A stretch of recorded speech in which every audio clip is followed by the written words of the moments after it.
Thank you, Deputy Speaker, and I'm pleased to rise on the Take Note 23-24 budget. And I suppose the first thing I will say is everyone on that side thinks it's brilliant. Everyone over this side doesn't think it's that good. And I'm going to carry through that opinion right now, and I will start with the timber industry.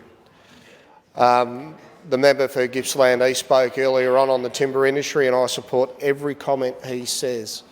And it was I think one of the cruelest things I've seen any government do in my life, when you give a guarantee to an industry till 2030, and then you just rip that out from under them with no notice, no compassion, and it does baffle me why. I still don't understand why when we talk about the reduction of carbon and the timber industry, and it's scientifically proven, the timber industry does it better than anyone else. They pull out those trees that are 80 years old, they plant new trees, it's roughly 3 or 4 new trees to one old tree, which contributes to the reduction of carbon. And this has been this government's main thing, is they're talking we want to be, zero by 2045 or whatever year it is, but they had an industry up and going that was actually generating billions of dollars into our economy that they decided to shut down without notice. And it's not just this. There's 21,000 affected jobs to the closure of the timber industry. And I'll say this to any member in this chamber and any member listening. If the timber, especially on that side, if the timber industry is so offensive, go home tonight, pull everything out of your house that is made of timber, whether it be windows. If you own a 2-storey home, pull out the stairs, pull your chairs out, because a lot of people have chairs with timber on them, put them on the nature strip. Back yourself. If it's that offensive, if the timber industry is that offensive, then do the right thing. Don't be offended. Throw the stuff out on the nature strip and let someone else take it. But the member for Gippsland East had a very good point. He had a very good point, and he was talking about fire management. And the fire management, the timber industry was they were our front and centre when it came to fire management. When we have massive bushfires, it is the timber industry that are the first ones on the scene. Exactly, Member for Roval, with their bulldozers, with their grabbers. They're cutting the fire breaks through as quick as they possibly can. And they put themselves in danger doing it. They have serviced this community for over 100 years, protecting this community when it comes to bushfires. And I know what's going to happen. And the problem we have now is we have lost a skill set that will be able to support those CFA units out in the bush, a skill set that will be gone forever. And I can tell you now, there's not an excavator operator in the city that can do the work that they did in the bush. They would get bogged and they would get burnt, because this timber industry had a specific skill set that benefited every Victorian in regional Victoria. And the fact that this government has ripped this industry apart is actually criminal. Now, I met with a business in Trafalgar, Speaker, and this will tell you the effect that these decisions have had from this budget. The business is called Samba Metalworks. It is a mum and dad business. When this decision got put through on the timber industry, they had to sack 30% of their staff. Their turnover dropped 400,000 to 500,000. Now that is a lot of money for a mum and dad business. So there's been job losses. Their turnover has dropped. And the worst part is they've got specialist machinery there now that is redundant. So when we talk about the compensation for the timber industry, the government needs to be very clear how far this goes, because it's not just the loggers, it's not just the haulage contractors, it is the other 21,000 affected jobs by this. And I don't think the government thought this through. I really don't. I think it was a knee-jerk reaction, and the Premier said, he did say because the member for Gippsland South asked him the question directly. We have to do this, otherwise if we reverse it, it'll get tied up in the High Court. And I've asked the Premier this, and I'm going to ask him again, because it's not fair. It's not fair on these people when you make a statement but you don't follow it through. The Premier said it's going to be tied up in the High Court. That's our legal advice. We've asked this of the Premier before, release the legal advice.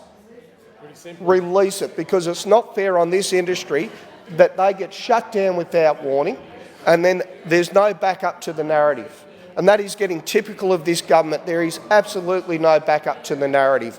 And in my area, in the member for Morwell area, Gippsland South, Gippsland East, we have been decimated by this decision. It's one of the cruelest decisions I've ever seen. Before I had to sit down the other day, I was just winding up on the timber industry, and now I'm going to come to the West Gippsland Hospital and my concerns and my constituents' concerns of the funding that this government has done in this budget paper for health.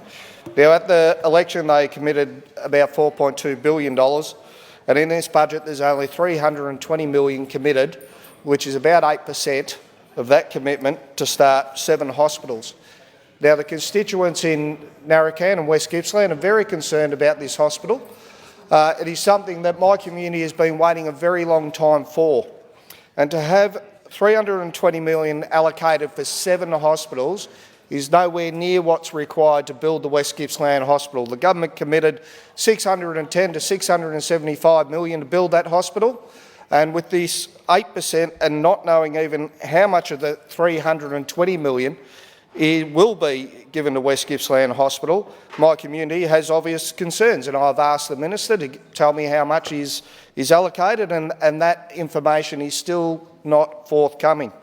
But what surprises me in this budget, well, it shouldn't be a surprise, but it's a cruel budget, and it's a cruel budget for every hard-working Victorian in Victoria, obviously. I don't understand why the government has hit these hard-working Victorians with the property tax. Now, these were Victorians with investment properties through COVID. They were the good Samaritans of COVID. For 2 years, they either froze their rent, they discounted rent, or they didn't even charge rent. And Acting Speaker, they've suffered. A lot of people were owed tens of thousands of dollars through COVID. And that now on the back end of that, interest rates have gone up. Their interest rates have gone up. On the average mortgage has gone up $1,000 a month. Now, Acting Speaker, for the government to turn around now and hit them with a property tax, this will affect 2.5 million Victorians because they can't afford to keep this up. They just can't afford. The people that own these investment properties can't bear the cost anymore. Those costs will get passed down to renters. There's no doubt about that, because they have to survive as well.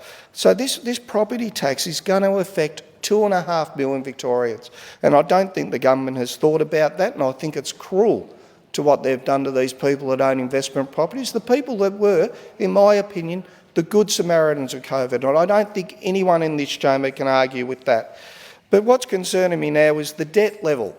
We've gone from $171 billion to $226 billion forecast debt.